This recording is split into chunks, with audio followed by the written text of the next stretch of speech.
Hello everyone, welcome you all at Lokesh sir unlimited study zone. आज हमारा topic है दोस्तों ए टू जेड, हम गॉस थ्योरम को कवर करने वाले हैं। ओके, तो गॉस थ्योरम को स्टार्ट करने के पहले मैं आपको एक बार बता देता हूं कि सॉलिड एंगल क्या होता है, प्लेनर एंगल क्या होता है। हमारी दुनिया में दो तरीके के एंगल होते हैं बच्चों, एक होता है प्लेन एंगल, एक होता है सॉलिड एंगल। प्लेन एंगल आप बचपन से पढ़ते जा रहे हो। ये मेरे पास एक प्लेन है, इस प्लेन में मैंने कोई आर्क बना दिया है, इसका कोई सेंटर है। ये सेंटर पे जो एंगल सबटेंड करेगा इसे हम बोलते हैं प्लेन एंगल। इसे हम थीटा से शो करते हैं और किसमें मेजर करते हैं, रेडियन में। क्या होता है रेडियन में, एल इन लेंथ जो होती है सेंटीमीटर में ले रहे हो तो एल सेंटीमीटर अपॉन ये रेडियस आर है, अपॉन आर सेंटीमीटर। सेंटीमीटर से सेंटीमीटर कैंसिल हो जाएगा, फॉर्मूला आएगा theta is equal to L by R. और दोनों ही आंसर जो होगा इसका यूनिट होगी रेडियन, तो जो आंसर आएगा वो रेडियन में होगा। ये कहलाता है प्लेन एंगल। ओके बच्चों, आपके पास प्लेन एंगल है। प्लेन एंगल कौन सबटेंड करता है? प्लेन एंगल एक छोटी सी लेंथ सबटेंड करती है, मतलब लेंथ एलिमेंट।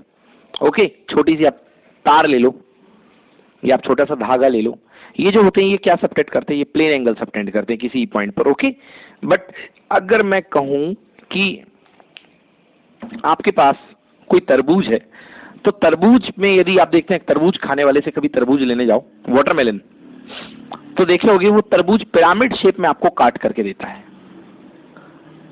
और ये सेंटर इसका ऐसा आया करता है।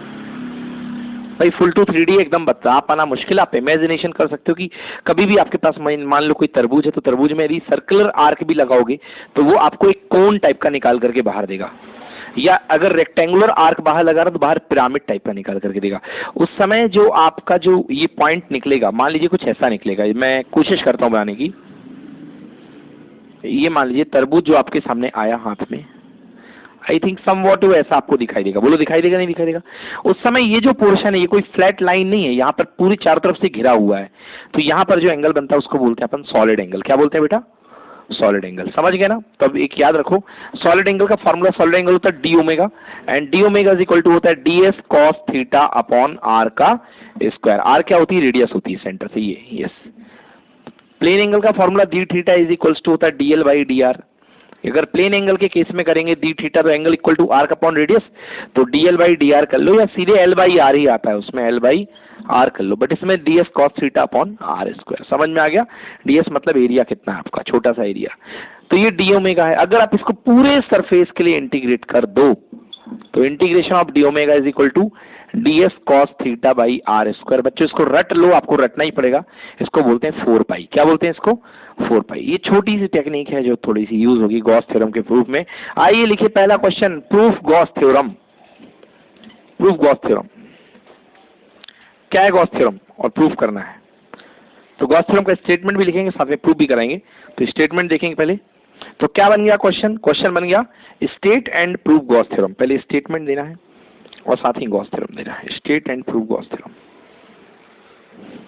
ओके, हाँ भाई, गॉस थ्योरम किस में लगती है? तो नंबर 1 गॉस थ्योरम लगती है क्लोज्ड सरफेस पे।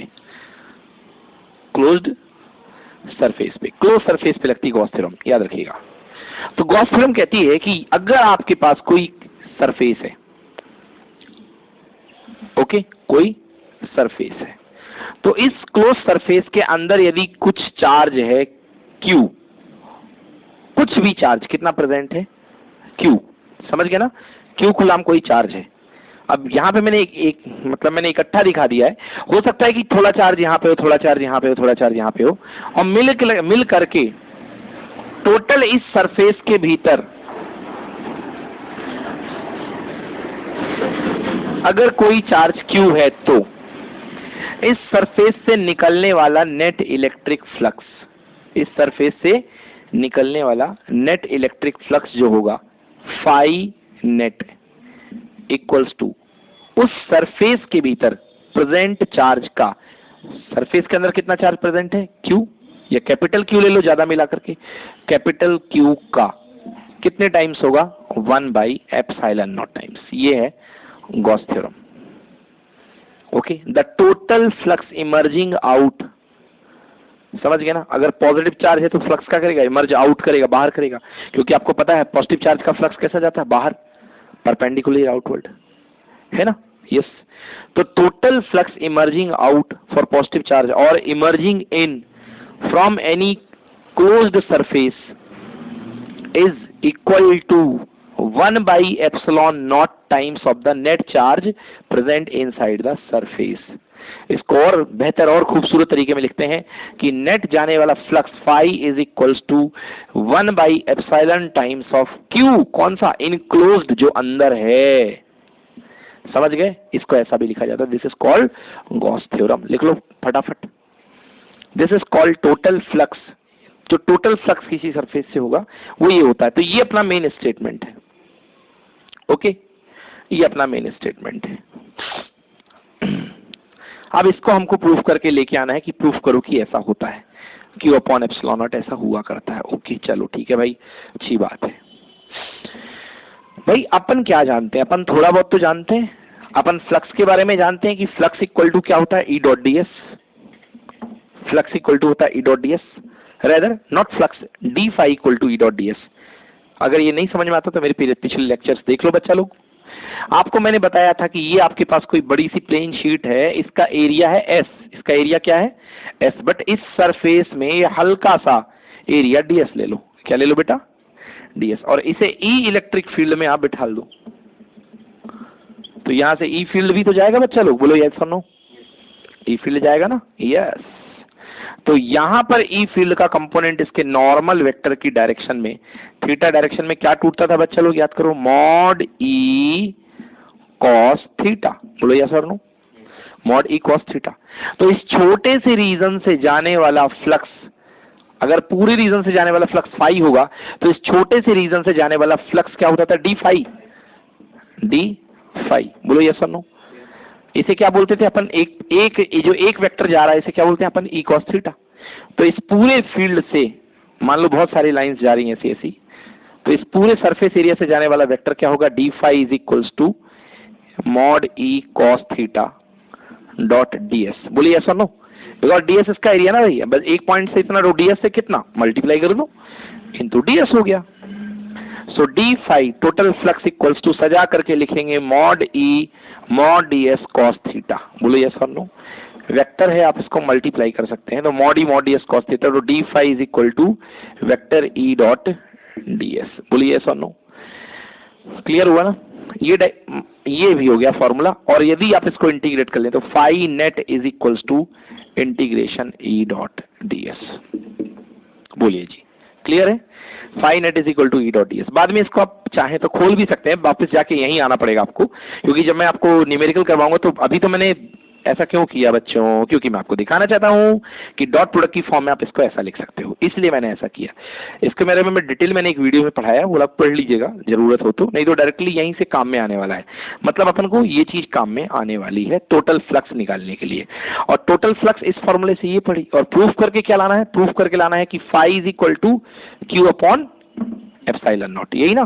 तो मतलब एक हमारे पास कंसाइज स्टेटमेंट क्या बनने वाला है, हमारे पास बनने वाला है कि phi is equal to integration of E dot DS, और बाद में ये चल के होता है क्या, क्यू अपॉन एप्सिलॉन नॉट। समझ गए?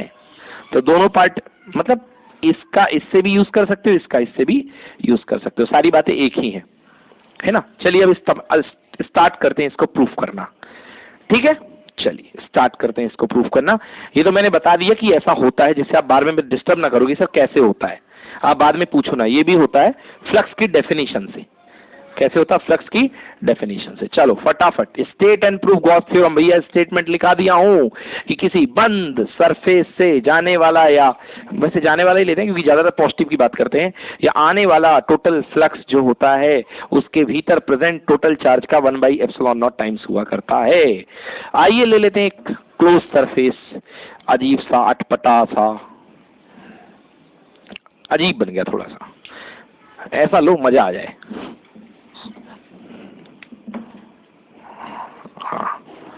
ये ले लिया अपन ने। सर ये तो रोड में पड़े हुए पत्थर के समान दिख रहा है, बिल्कुल हाँ।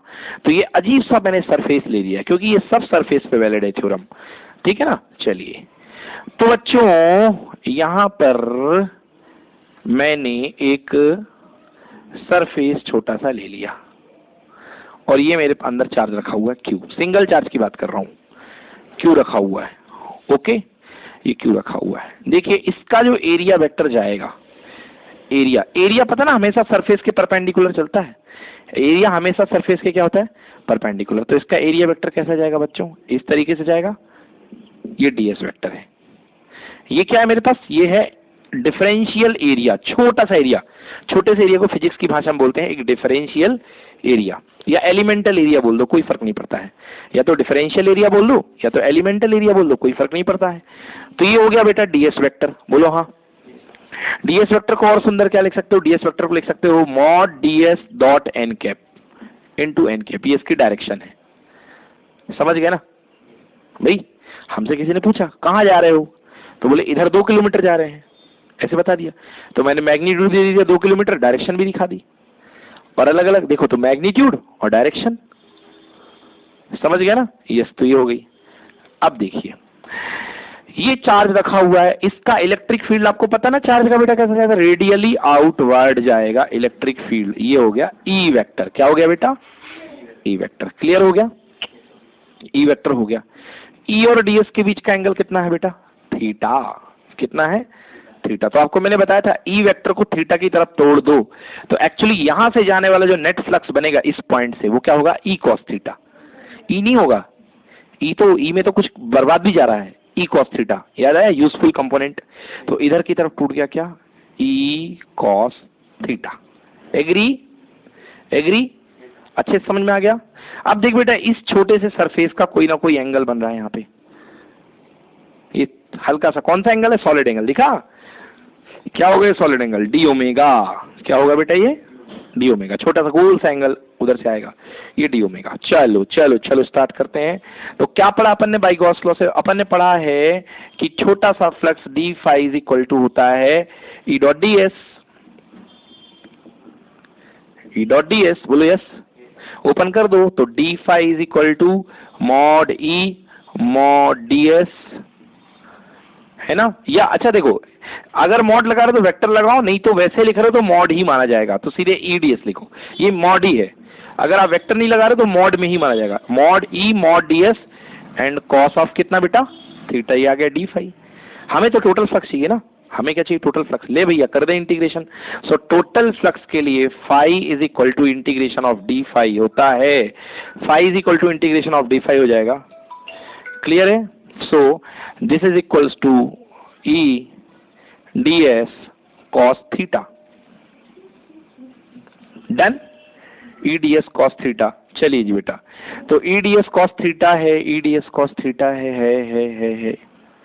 ओके, ई की वैल्यू क्या होती है इस पॉइंट पर, यदि ये डिस्टेंस आर है, अगर इस पॉइंट से इसकी डिस्टेंस आर है, तो आप लोग जानते होंगे E is equal to 1/4 pi epsilon not into capital Q upon R का square into D S cos theta. बेटा इसमें कांस्टेंट तो क्यू है ना, और 4 पाई एप्सिलॉन नॉट कांस्टेंट बाहर ले लो। ओके, तो Q upon 4 pi epsilon naught कहाँ आ गया, बाहर, केवल अंदर क्या बच गया, D S cos theta whole divided by R square. थोड़ी देर पहले मैंने बताया था जो डी ओमेगा की वैल्यू होती है वो होती है D S cos theta upon R square. रट लो मत पूछो, जब आगे पढ़ोगे तब आएगा बीएससी फिजिक्स में, है ना। तो ये हो गया डी ओ, ये तो मैं क्या, इसको Q upon 4 pi epsilon not है, ये क्या बन गया बेटा, डी ओमेगा। डी ओमेगा मतलब पूरे सरफेस का, क्लोज्ड सरफेस का सॉलिड एंगल कितने डिग्री का होता है, 4 पाई का होता है कि नहीं होता। तो यहाँ पे आ गया Q upon 4 pi epsilon not तो था, साथ में मल्टीप्लाई बाई कितना, 4 पाई, क्योंकि इसकी वैल्यू कितनी हो गई 4 पाई, 4 पाई से 4 पाई कैंसिल। आंसर आ चुका है बच्चों Q by epsilon naught, that is equal to 1 by epsilon naught times of Q enclosed. Yes और नो, मतलब टोटल इलेक्ट्रिक फ्लक्स किसी बाउंडेड सरफेस से, किसी सरफेस से, उसके अंदर प्रेजेंट टोटल चार्ज का कितने टाइम्स होता है, 1 बाई एप्सिलॉन नॉट टाइम्स। समझ में आ गया, नोट करिए फटाफट। वन, ये है भैया proof of Gauss theorem, note करिए। चलिए अगला लिखिए, proof Gauss theorem by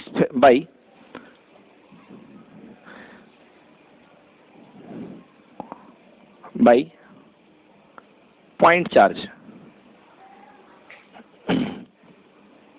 point charge symmetry, point charge symmetry, ठीक ना।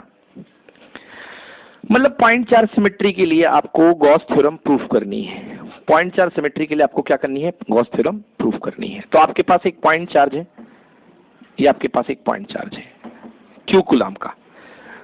आपको पता है बच्चों कि क्यू कूलम जो होता है अपने चारों तरफ कैसी सिमेट्री डेवलप करता है, स्फेरिकल सिमेट्री। याद आया कि नहीं याद आया? क्यों? क्योंकि हर पॉइंट की डिस्टेंस सेम होती है। इसकी सिमेट्री में हर पॉइंट की डिस्टेंस, जितनी डिस्टेंस यहां है उतनी डिस्टेंस यहां है। भाई सेंटर में चार्ज बैठा है ना, सेंटर में चार्ज बैठा है तो जितनी रेडियस यहां पे उतनी रेडियस यहां पे है। समझ गए ना? तो इसकी जो सिमेट्री बनेगी इलेक्ट्रिक फील्ड की, कैसी बनेगी? स्फेरिकल। कैसी बनेगी? स्फेरिकल। ठीक है। मान लीजिए किसी पॉइंट आर डिस्टेंस पर आपका पॉइंट पी है, ठीक है ना, आपका पॉइंट पी है। यहां पर आपने एक छोटा सा एरिया, डिफरेंशियल एरिया ले लिया, इंक एलिमेंटल एरिया। क्या बोलते हैं इस एरिया को बेटा? डीएस। क्या बोलते हैं इस एरिया को? डीएस बोलते हैं ना। मैग्नीट्यूड कितना होता है? डीएस। तो इसका वेक्टर किधर अब निकलेगा बेटा? यही निकलेगा, डीएस वेक्टर निकलेगा कि नहीं निकलेगा? और इलेक्ट्रिक फील्ड इसके कारण, इलेक्ट्रिक फील्ड इस पॉइंट पर कैसा निकलेगा? Radially outward. Radially outward. अब तो ये रेडियली आउटवर्ड मतलब कुल मिला के क्या हो रहा है यहाँ पे? यहाँ पे रेडियली आउटवर्ड ई वेक्टर और डीएस वेक्टर की डायरेक्शन सेम है, डायरेक्शन सेम है। चलिए हमें क्या प्रूफ करना है? हमें गॉस लॉ प्रूफ करना है, हमें गॉस लॉ प्रूफ करना है। हम जानते हैं कि किसी पॉइंट चार्ज के कारण आर डिस्टेंस पर जो इलेक्ट्रिक फील्ड होता है, वी नो दैट, हमको पता है कि आर डिस्टेंस पर किसी पॉइंट चार्ज के कारण इलेक्ट्रिक फील्ड होता है is equal to 1/4 pi epsilon not into Q upon R square. होता है कि नहीं होता है? ये तो हमें पता है ना। चलिए तो आइए प्रूफ करते हैं। तो हमें क्या प्रूफ करना है? To prove, Gauss law proof करना है। मतलब integration of E dot D S is equal to, what is this? Flux. E dot D S क्या होता है? Flux. To prove in flux कह लो या ई डॉट डी एस कह लो, इक्वल टू क्या आना चाहिए? Q upon epsilon not. ये लेकर के आना है हमारे पास, समझ गया ना? ये लेकर के आना है किसके लिए? इस पॉइंट चार्ज के लिए। समझ गए ना? पॉइंट चार्ज सिमेट्री के लिए आपको लेकर के आना है ये relation Q by epsilon not. आइए पुट करते हैं। तो इंटीग्रेशन ई, ई की वैल्यू क्या है बेटे? देखिए इस पॉइंट पर ई की वैल्यू है, ई पहले ई डॉट डी एस, तो अपने पास prove that what is this is called flux, phi equal to, तो phi is equal to we can write vector E dot D S. बोलो बेटा यस और नो? यस और no? By the Gauss law phi equal to E dot D S. E की value, इसको open करो बेटा, क्या होगा? Mod E mod D S cos of कितने डिग्री? 0, क्योंकि ई और डी एस के बीच का एंगल कितने डिग्री है? 0 डिग्री है। Mod E mod D S 0 degree. Now phi is equals to बेटा मॉड ई, एक मिनट अब देखो मुझे, मॉड ई की वैल्यू, मॉड ई मतलब ई का मैग्नीट्यूड। मुझे ये बताइए बेटा कि मॉड ई हर पॉइंट पर कांस्टेंट आएगा कि अलग अलग आएगा? ई का मैग्नीट्यूड हर पॉइंट पर कांस्टेंट आएगा कि अलग अलग आएगा? इलेक्ट्रिक फील्ड इस पॉइंट पर जितना आ रहा है उस पॉइंट पर उतना ही आएगा, उस पॉइंट पर उतना ही आएगा कि सब में अलग अलग आएगा? क्या कहना आपका? इलेक्ट्रिक फील्ड इंटेंसिटी सेम आएगा सब पॉइंट पर या अलग अलग आएगा? अलग अलग आएगा। क्यों आएगा अलग अलग? अलग अलग क्यों आएगा? इलेक्ट्रिक फील्ड का फॉर्मूला देखो, ये देखो 1/4 पाई एप्सिलॉन नॉट, कांस्टेंट होता है। चार्ज भी फिक्स है। बोलो यस और नो? डिपेंड किसका किया? रेडियस पे। तो रेडियस भी तो हर पॉइंट की तो सेम है माय डियर, जितनी दूरी यहाँ पे उतनी दूरी यहाँ पे। तो डायरेक्शन में अलग अलग मान सकता हूँ बट मैग्नीट्यूड क्या होगा? सेम होगा ना। तो मैं तो मैग्नीट्यूड की बात कर रहा हूँ, मैग्नीट्यूड सेम है ना। तो मतलब मैग्नीट्यूड सेम हो गया, सेम भी कैसा? कांस्टेंट। तो कांस्टेंट तो बाहर ले लूं, तो ई आ गया बाहर, अंदर केवल क्या बचा? ds। और cos 0 की वैल्यू क्या होती है? 1। तो 1 लिखने का कोई सीन नहीं है, सीधे ds। ds मतलब सरफेस एरिया। ds मतलब अगर आपके पास रेडियस r है तो कंप्लीट ds मतलब इस पूरे गॉसियन सरफेस का area, surface integral complete area क्या होगा बेटा? 4 पाई आर स्क्वायर। मतलब e multiplied by surface area, तो पता है ना भाई क्या होता है? 4 pi R square. Phi is equal to E. So phi is equal to E की वैल्यू रखने का वक्त आ गया है। ई की वैल्यू क्या होती है? 1/4 pi epsilon not into total charge present कितना है? Q upon R square multiply by 4 pi R square. 4 pi से 4 पाई, आर स्क्वायर से आर स्क्वायर कैंसिल। आंसर कितना आ गया? Q upon epsilon naught. बोलो हो गई प्रूफ गॉस थ्योरम? यस, तो ये गॉस थ्योरम प्रूफ हो गई है किसके लिए? पॉइंट चार्ज सिमेट्री के लिए। ओके, एक आपके पास अकेलौता पॉइंट चार्ज रखा हुआ है किसी गॉसियन सरफेस के भीतर, है ना, तो आर रेडियस पर जिसका फील्ड ई है, तो उससे जाने वाला फ्लक्स क्या होगा? Q upon epsilon not. फटाफट नोट कीजिए इसको। तो ये पॉइंट चार्ज सिमेट्री के लिए हो गया प्रूफ ऑफ गॉस थ्योरम।